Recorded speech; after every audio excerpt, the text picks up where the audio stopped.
started. Awesome. Okay, thank you.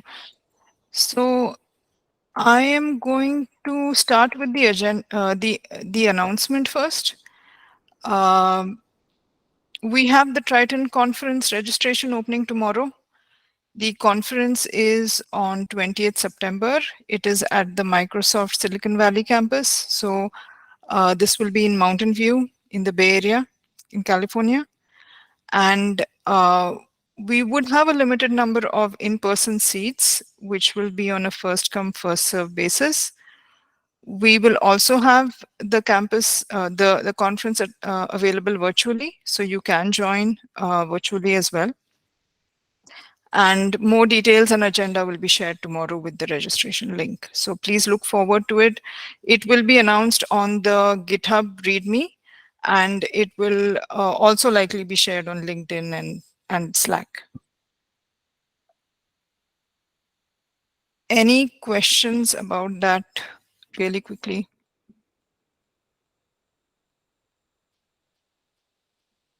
Okay. If not, again, I'm going to take notes for this meetup as well, and we'll jump straight into the agenda. So the first one is the H100 updates from Phil. Yeah. Hello, everybody. So I think NVIDIA folks don't seem to be here, although correct me if I'm wrong in the chat. I guess they're based in China, so it's very late right now for them. So yeah, so H100 preliminary support got merged a few weeks ago. We decided to come back on our initial plan of polishing much more before merging, and instead we merged an experimental mode that's disabled by default and that you can enable with environment variables. Yeah, the performance is pretty good when it works on Matmos. It includes support for the latest tensor cores as well as the TMAs, and also support for FP8 natively in the latest tensor cores. NVIDIA is working on more stuff on their end in the main branch. The plan is to have pretty good support for flash launching relatively soon. But yeah, it's there, and it's sort of like a use it at your own risk kind of deal, but it works pretty well when it does. And the performance is about 80 to 90% of cuBLAS on large matmos right now. And I think we expect to reach the same performance eventually. Yeah, so now we're just very busy repaying a lot of the technical debt that was taken up when we merged it. But yeah, that's, I guess, yeah, open to taking any questions about that.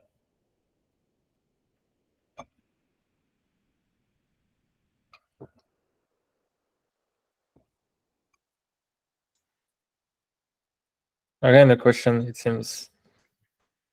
I guess the next item still, I guess, on me about the release plan update. I guess the short answer is that there's no clear date set in stone. It's pretty flexible. We have, I guess, some functional targets for the next Triton release. We think we'll directly jump into the 3.0 release because we sort of want the ability to add some potentially backward compatibility breaking changes, relatively minor, but things that should have been done before that are still not done. For example, one thing that we haven't done that we'd like to do is moving some of the compiler options, like the number of warps, along with the grid in the indexing operators, rather than as hard-coded arguments to the kernel.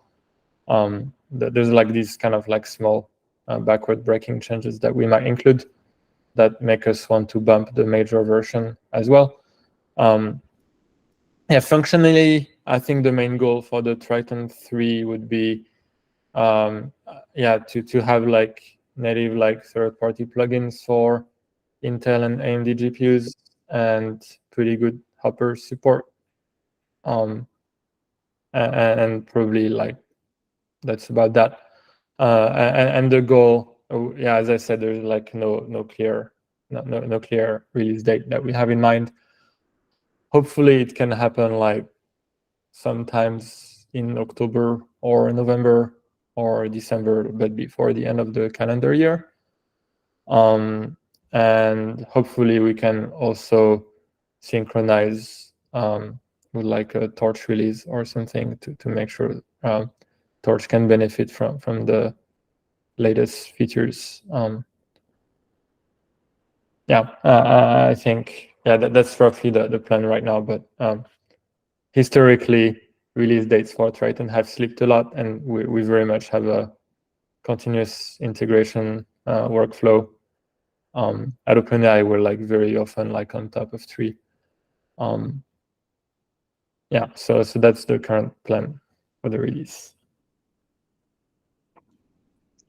Hi Phil, this is Ekong here. I have a question about the backward compatibility issue. So, the latest Triton branch introduced added some new parameters like the number CTS or the block cluster dimension XYZ, right? So it means that we need to change the C wrapper API. But for now, the PyTorch has not rebased the inductor code to adopt the latest Triton. So it might be, but it is very close to the PyTorch code freeze. So um, I'm not sure whether the PyTorch is still needed to stick to to Triton 2.0.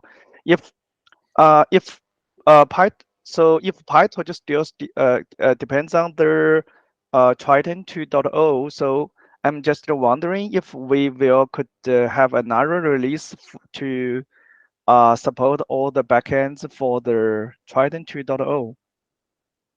I mean, uh-huh. So you mean like a separate branch on top of Triton 2 that includes like third-party plugin support? Yep. Yeah, I'm not against that. I don't think it's something like OpenAI has the resources to take on.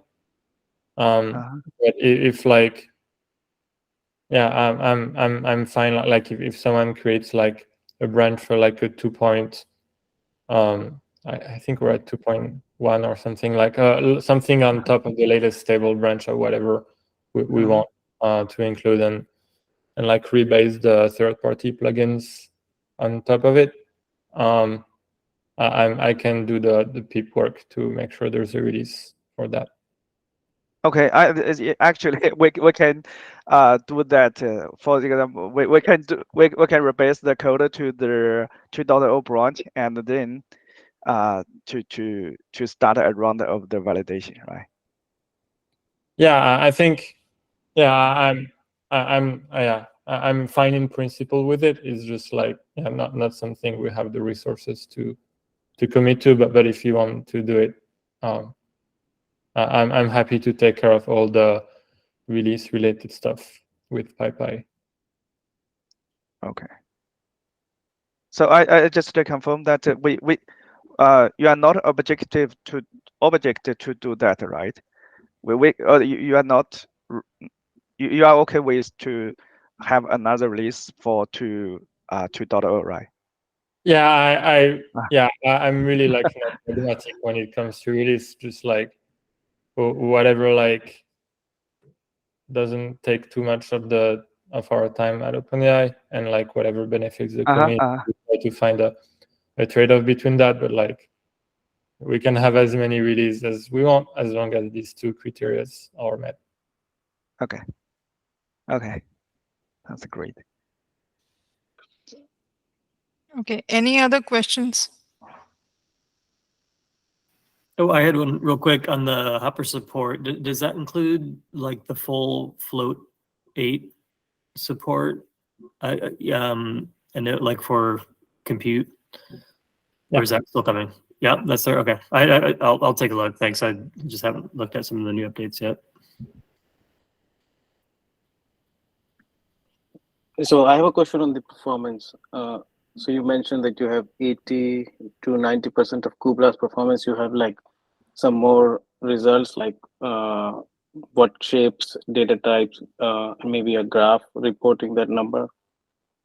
There's no graph right now. I think currently, like, I forgot, like, but like we try like the usual like shapes that don't have wave composition, and I think we're like above like 600 teraflops on FP16. This is on uh, uh, XXM card or like a PCIe. This is SXM, and I think for comparison, kublas is like 670 on like all random input data.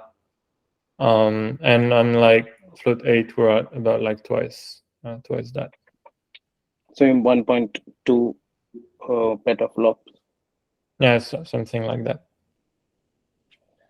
So you have been using like cluster and tuning with different cluster shapes and TMA with TMA multicast and optimize the sync S units as well. Like you're doing CGA sync or you're doing something more optimized to synchronize the clusters for the CGA.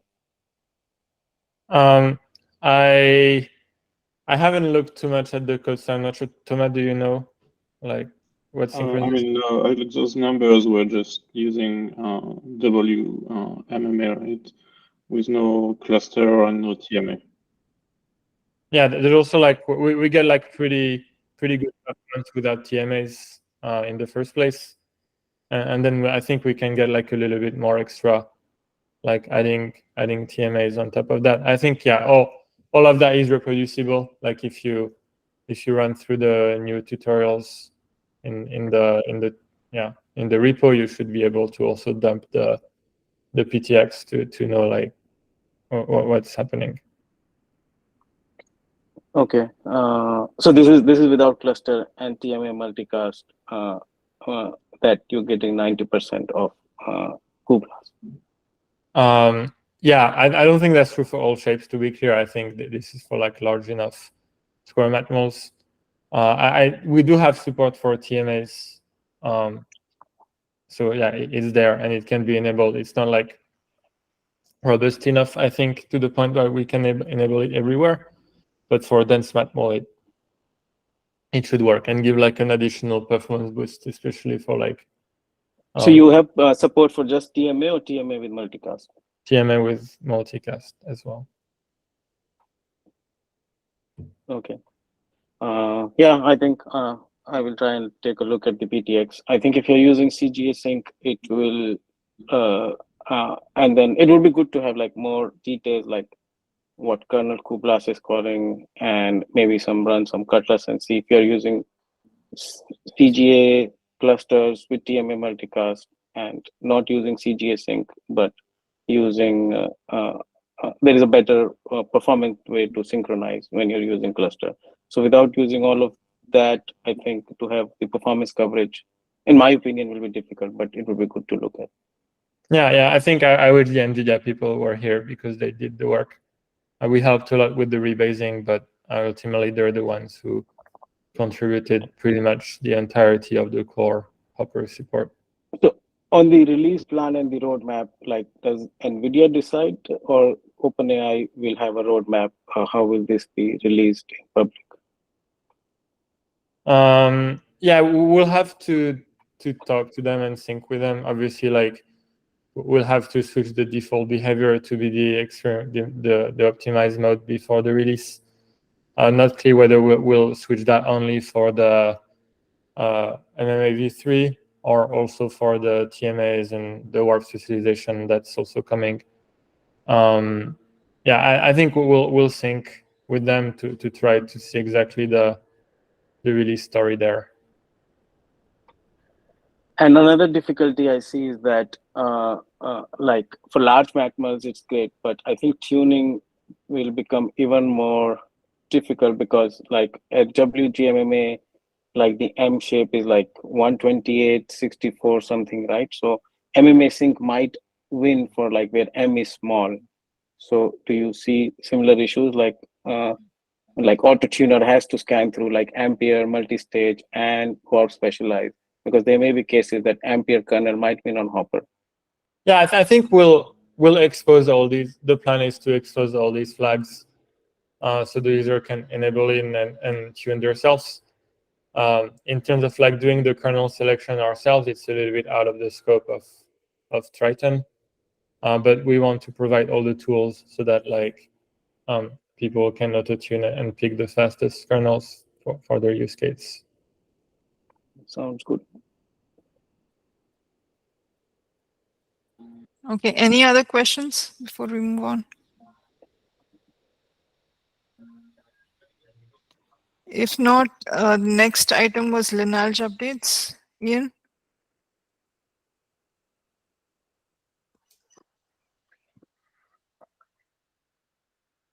Hi, just waiting for my camera to catch up. So I don't have a lot to add here. I was going to post a pointer to the discussion on the GitHub, where we've been having some conversations about folks who have been onboarding to using lineage as sort of a middle layer between the language and the target hardware. And if folks are interested in that, you can join the conversation, ask questions, kind of see where the issues are that people have been finding. We know that the branch we've pushed is a little bit behind the tip and falling farther behind every day. So we're working on getting it caught up to the tip of Triton so that more folks can take advantage of it. Some of the features we're adding to support that are support for block pointers, as well as support for the modulo operator on the arrays of pointers. Yeah, I guess that's about all I have. Folks have questions. I know a lot of people have been using it. We've been getting a lot of feedback. So.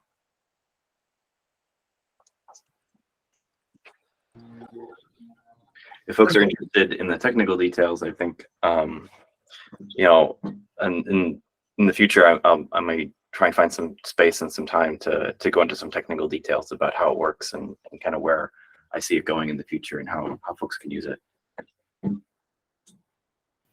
Do you see that being merged upstream at some point soon, or what's the plan there? No plans to merge upstream right now. I'd like to get it upstream. I think it would be really useful for some folks, but we're cognizant not to disrupt the ongoing work on NVIDIA right now.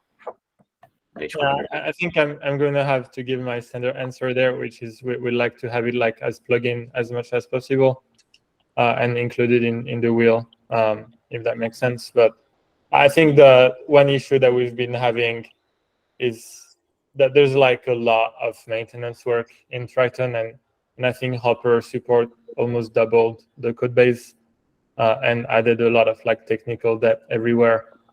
So I think right now we have a lot of complexity to deal with before we can consider to upstream more features. We're just like pretty much the only added complexity right now that we tolerate in the upstream are just things related to performance improvements on Hopper.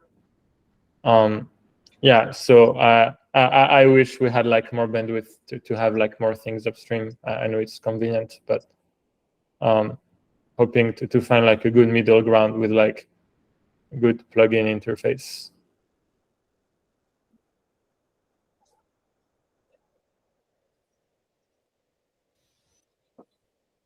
Another thing, sort of half related, but yeah, so the lineage can benefit a lot from block pointers, and it's also true of the Hopper backend.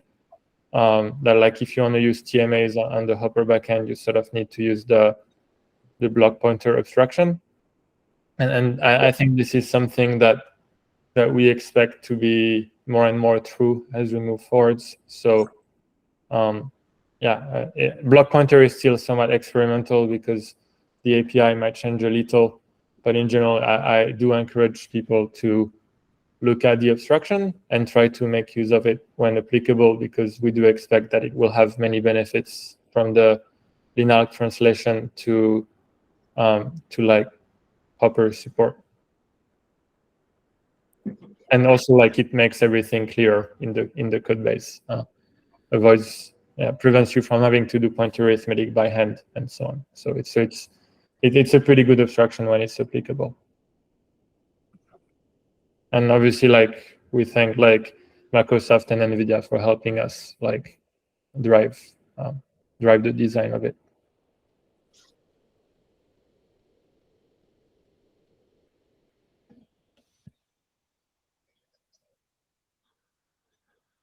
Yeah, thanks, Ian and Phil. Any other comments or questions?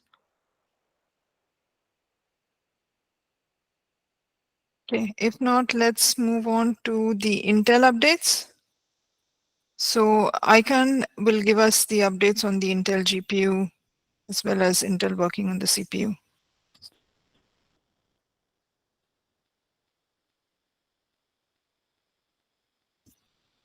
Icon, can you hear us? Okay. Yep. I just prepared some slides. So let me share my screen.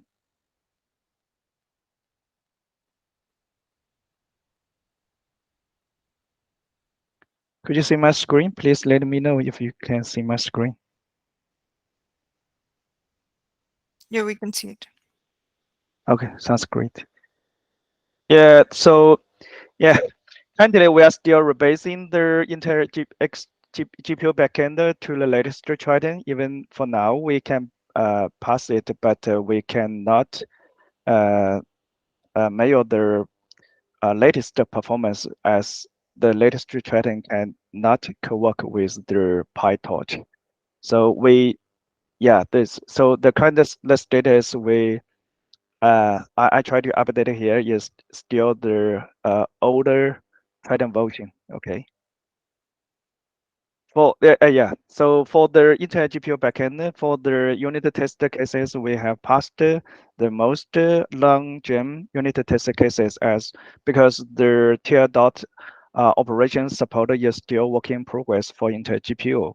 And we also take the PyTorch inductor as the end-to-end benchmark to measure the functionality and the performance. We passed most of the accuracy test. Okay.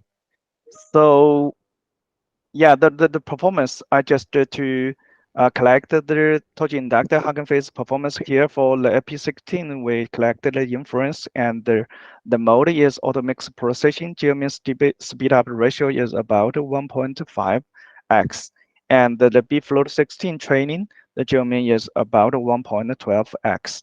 Okay, so this is the current status. I think the meetup is to yes, focus on the technical. So I just go quick for the status, the performance. Okay.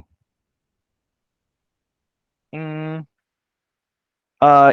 beside the status, so I have some open for from the execution perspective. So first, the first one might not be important. Okay, let's start from the second. Okay, Intel GPU backend binary size is about 140 megabytes, so it will impact the real package.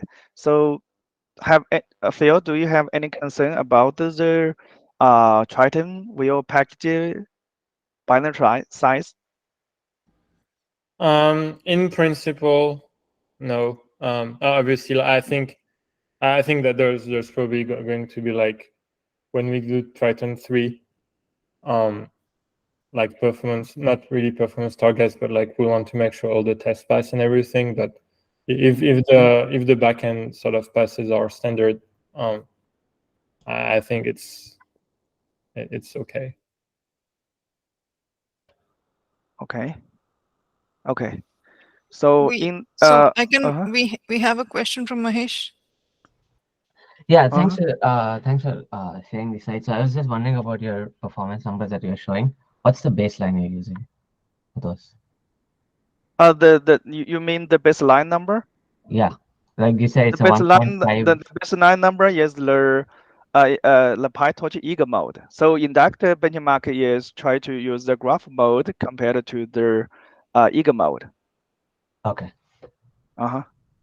Thank you. And the performance data is reported by the inductor benchmark script, Python script. Okay. Okay.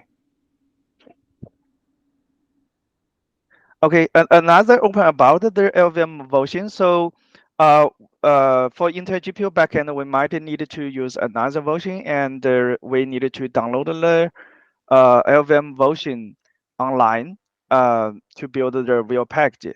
But it does not impact the end user, right? We just need to use another LVM version to build the Intel GPU backend. Do you have any concern about this? No, that's fine. I assume Okay. this is the reason why the binary size is 140 megs. I like part of the reason why. Okay. Okay. Sounds great. So yeah. So I just want to and another I want to highlight that for the Intel GPU backend yes has not supported the ARM build yet, but I noticed that Triton has supported the ARM build, right? So do you are you okay with that? I'm not sure whether we needed to fix all the or we needed to enable Intel GPU backend to support ARM build. I think that's fine. Okay. We don't. Yeah, we're in discussion to have like some ARM builds Okay. for deals. But right now, I think the use case is limited because we don't have like any backend for like ARM machines, whether it's like usual ARM machines. But I expect that to change eventually.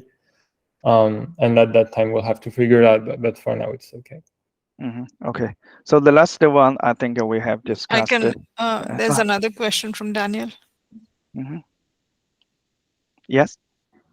Yeah, hi. I was actually sometimes I work on it. I was working on a version of Triton for Apple Silicon just because, I kind of see that that PyTorch supports, MPS, and I wanted to make a version of it that, also Triton, so that way you could write, code for Apple Silicon.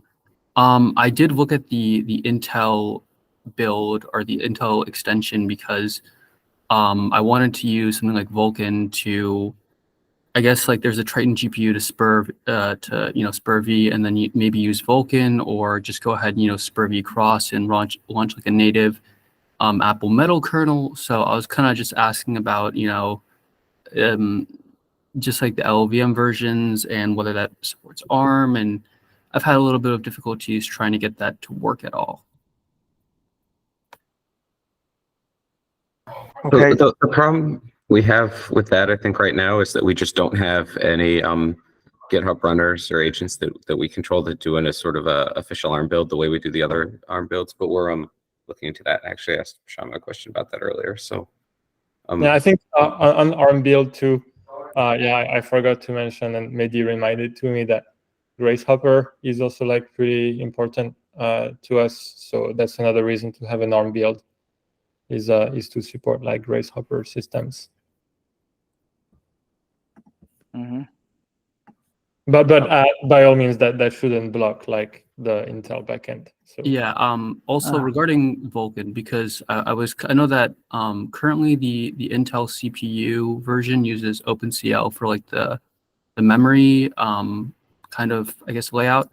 I was just trying to ask because I know Molten VK is kind of Molten Vulkan is kind of how Apple Silicon does like like a Vulkan version of Metal.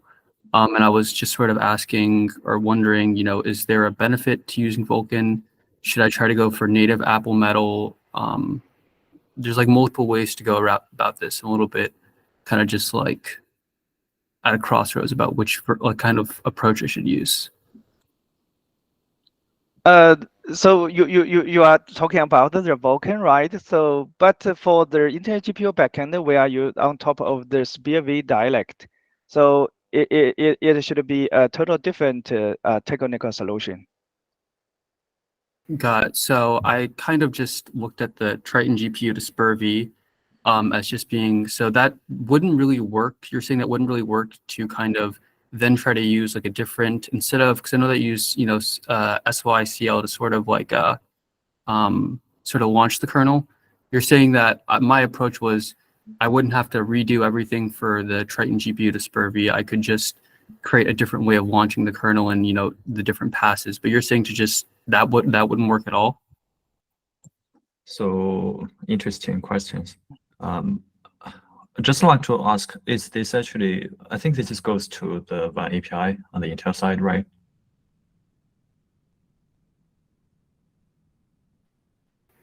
I think that version of LVM might I think that might be the concern that I have, is that I think it might only work with the one API. I'm not sure if it actually works with. Yeah, the WAN API is really the SPIR-V flavor used by WAN API is the OpenCL flavored SPIR-V, pretty much the kernel capability tree, pretty much. The Vulkan side use the shader capability tree, which is kind of different. But on the upstream, the SPIR-V side supports both actually. I mean, we have built up all the lowering parties from Linux down to SPIR-V from the shader side. So that's all working. I think going to Linux is one approach.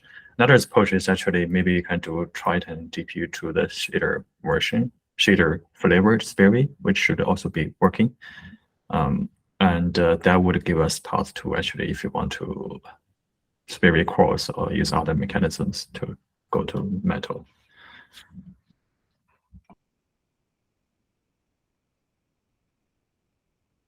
Okay, thank you. That sounds good. Okay. I think on the release, again, like maybe one thing I should have mentioned is it's also something we need to double check with Meta people, that they're okay with another post-release of Triton. But on my side, I don't have a problem with it. Okay. So I have dropped a mail to Jason to check whether they have any plan to follow their Triton release. Okay. The next page is about the. I just want to quickly go through the CPU backend for Triton. So, in general, we plan to use the lowering to the Triton dialect to the LVM dialect plus OMP dialect for CPU. So, since the OMP has supported the GPU parallelism programming, the OMP 5.0 has provided the target directive and a target map.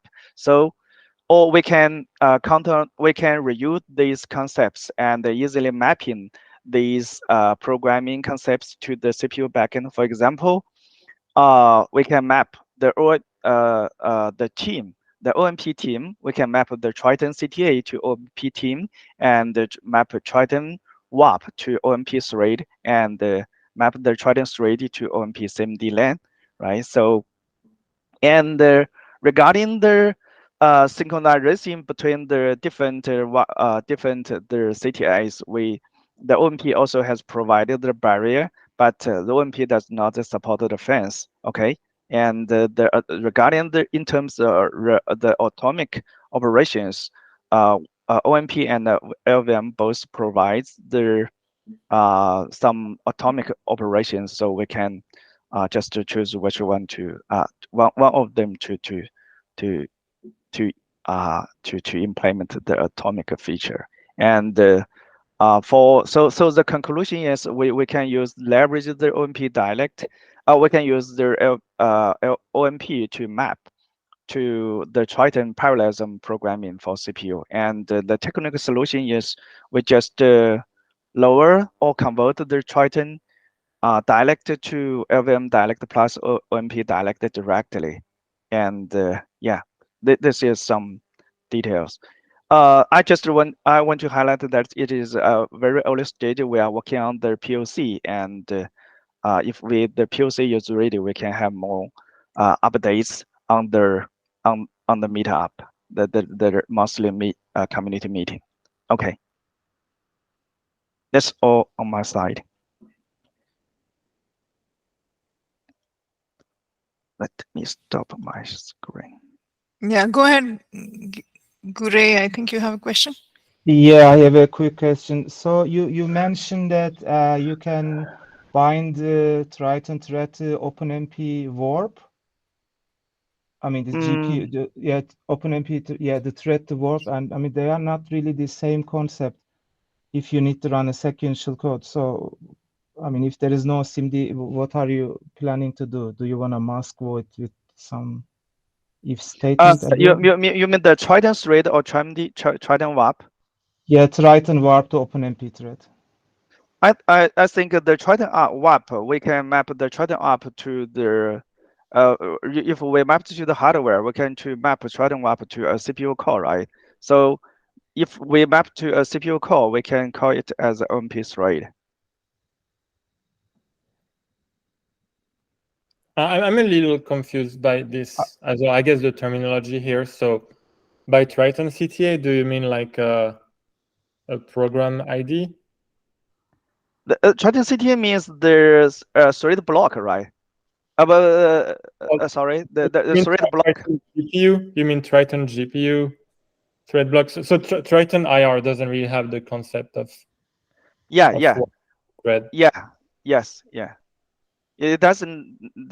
But I mean, from the concept, we can map to the OMP dialect or OMP concepts. For example, we can check this, right? So the CUDA block and the master thread, we can there's the teams here, right? For example, there are two teams.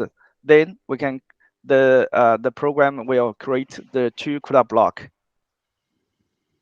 Yeah, I understand that part. Yeah, I think that could work. I don't want to like carry over like the rest of the agenda, but yeah, maybe we can have an offline discussion about CPU support. But yeah, I think that's very encouraging. Sorry, I'm not sure if I answer your question or addressed your. Oh, we can take offline, I think. Okay. Thanks. Sure. Are there other questions for Icon?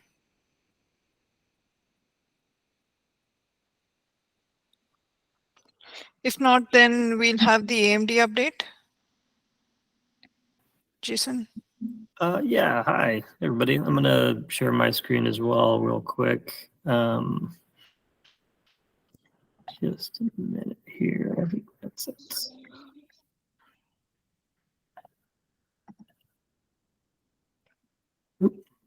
Okay.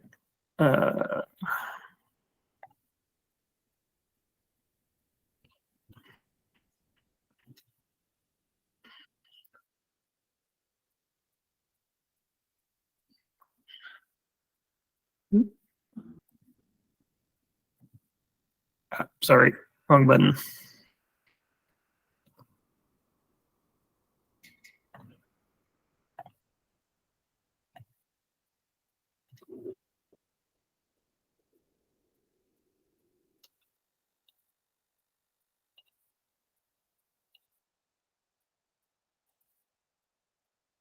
There we go.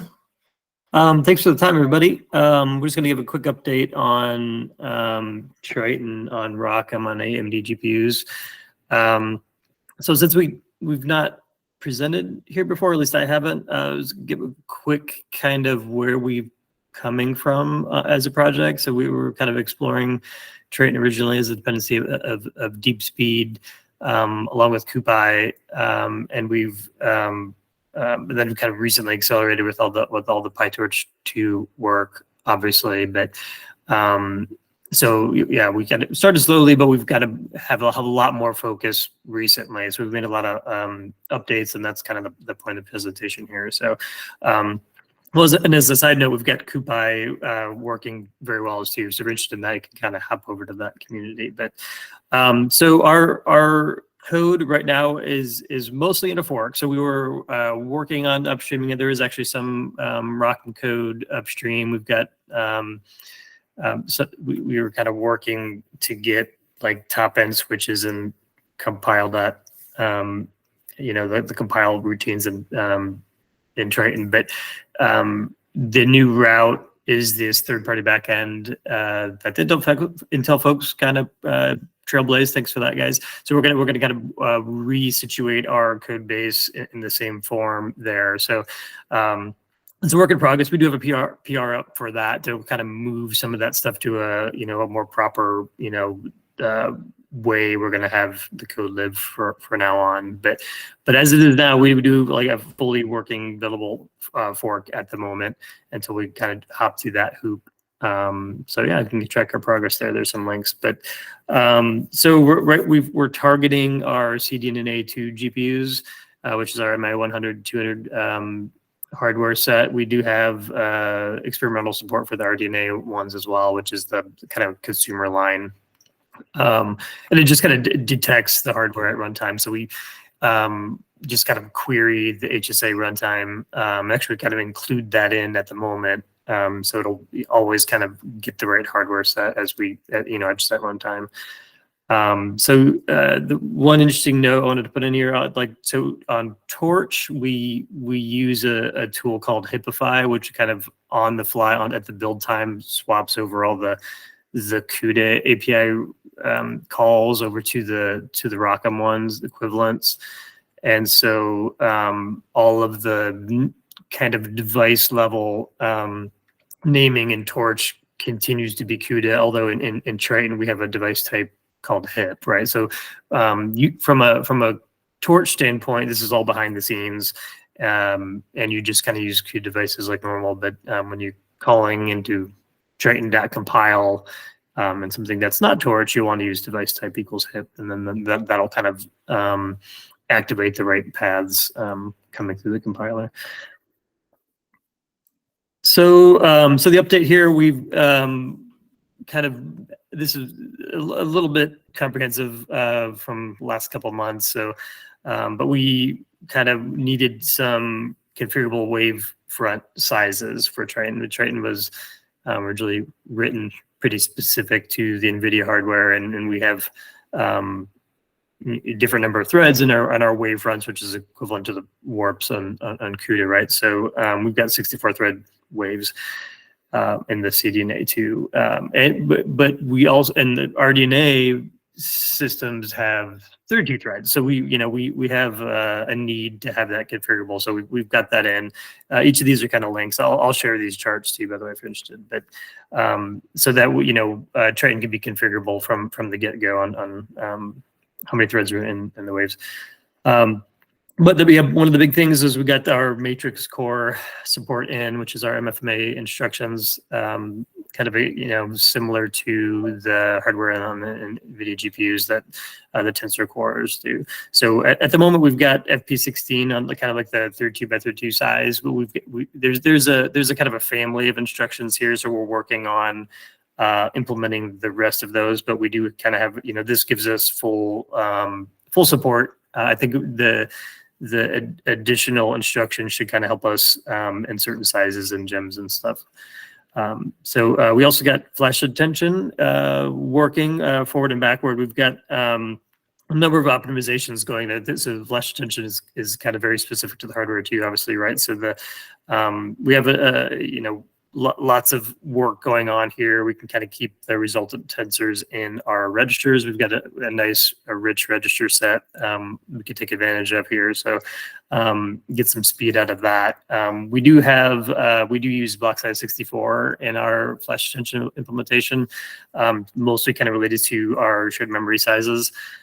So we're working on kind of being as efficient as possible as far as the implementation goes.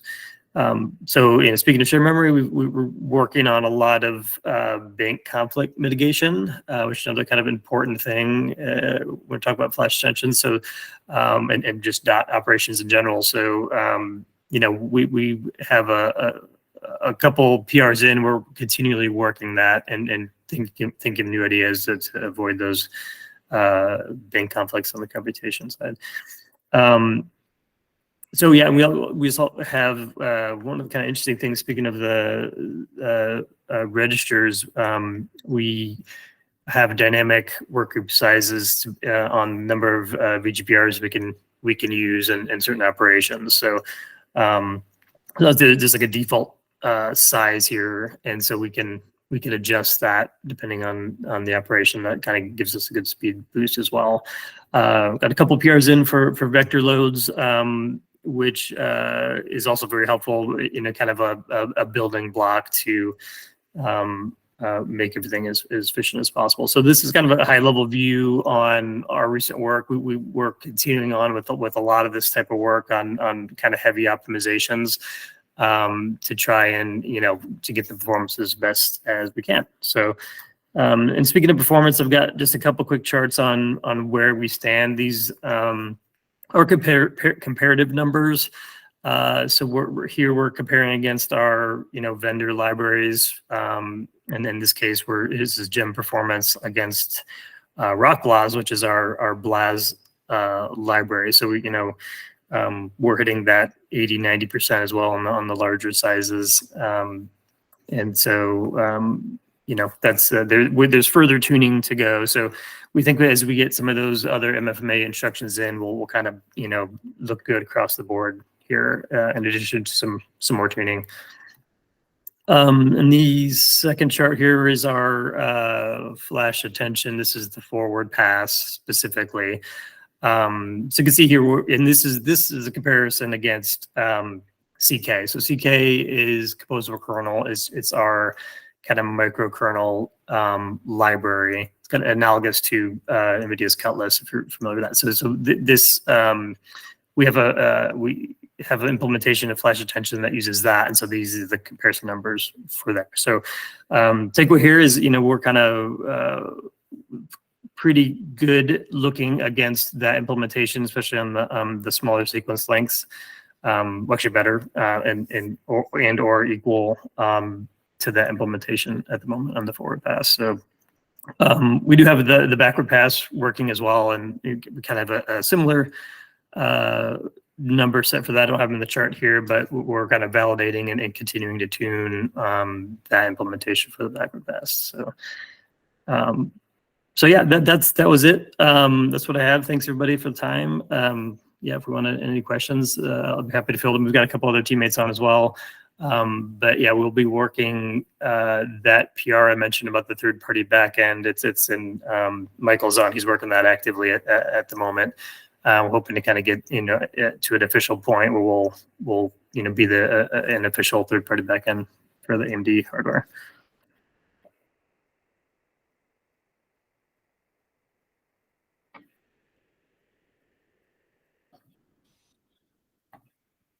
Any questions for Jason? What does official mean in this context? Well, so we'll have kind of like so our implementation will still live out on our GitHub essentially, but we'll have it'll be a submodule up in the OpenAI train repos, right? So there's no kind of code maintenance overhead there, right? But we'll kind of update that submodule commit once it's as we get updates and things and want to update it. So Michael, I've got that right for the most part. Do you have anything else to add there? No, that's right. Thank you.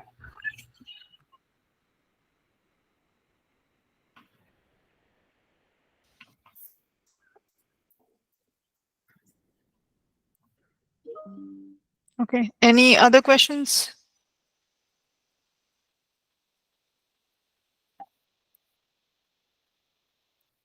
If not, I think the next item was open discussion. Are there just questions in general for the team? I guess I can start by thanking AMD and Intel for their work on the backend. Yeah, I think it's very exciting and looking forward to having it be part of the wheel. Yes, that's too. I think yeah, it would be kind of really cool to kind of have like a one-stop shop wheel without incurring that overhead you're talking about, the technical debt and all that. So I think it'll work out well for everyone. Yeah. So yeah, thanks to you as well, Phil. Yeah. And I will depart from Shanghai to US from the next month, and we can meet, have a face-to-face in the other Triton conference and have more technical discussion and there. Okay.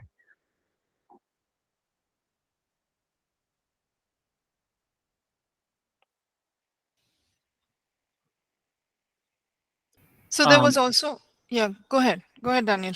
Oh, sorry. I guess while we're talking about, because I have some like kind of early work as far as getting Triton on Apple Metal. I was wondering at a certain point when it, I mean, like if ever it could be incorporated, because I know that like to the wheel, I guess, because I know that I think as far as like the wheel goes, like there's like specific designations for Apple systems. So if that ever could be a thing, or just kind of.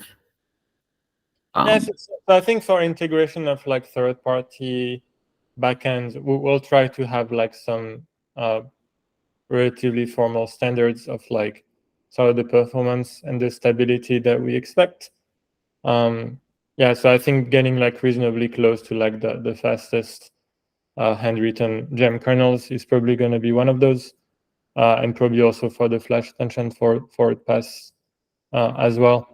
Although, like if there's like a lot of resources invested, we can relax some of those. Like for Intel GPUs, we might still be able to have the wheel-in regardless. But yeah, I think in general the policy, barring any exception, will be if there's a third-party backend that's good enough by standards that we will define, then these will be included in the wheel.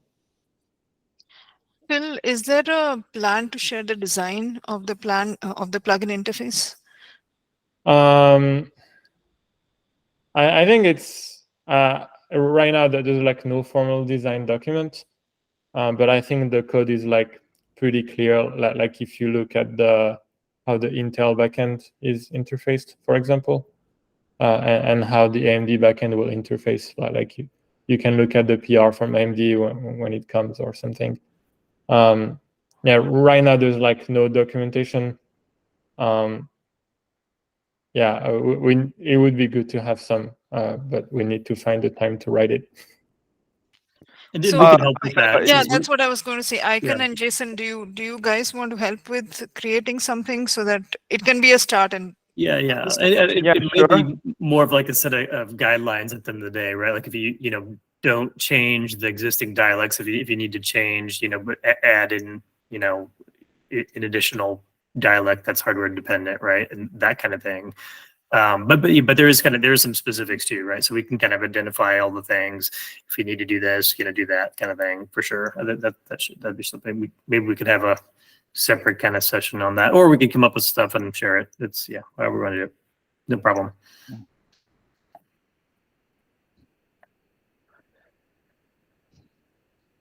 Yeah, I want to say if for example, if the third-party backend design is formal for Phil, if you are okay with that, and if you think it is mature enough now, so I can document it to try. I can draft a document to describe how to the sort of backend integration interface and how to integrate a third-party backend, and we can review the document, and then we can decide whether it will be part of the Triton document. Yeah, that sounds good. Yeah, I think idea is something when we can do all together with AMD and Intel and OpenAI. Sure. Yep. Like, yeah, the right way to design the doc. Okay, sounds great.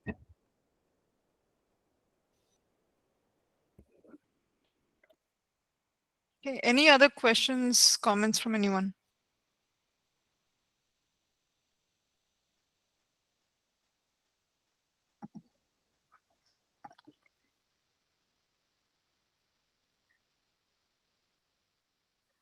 If not, thank you, everyone.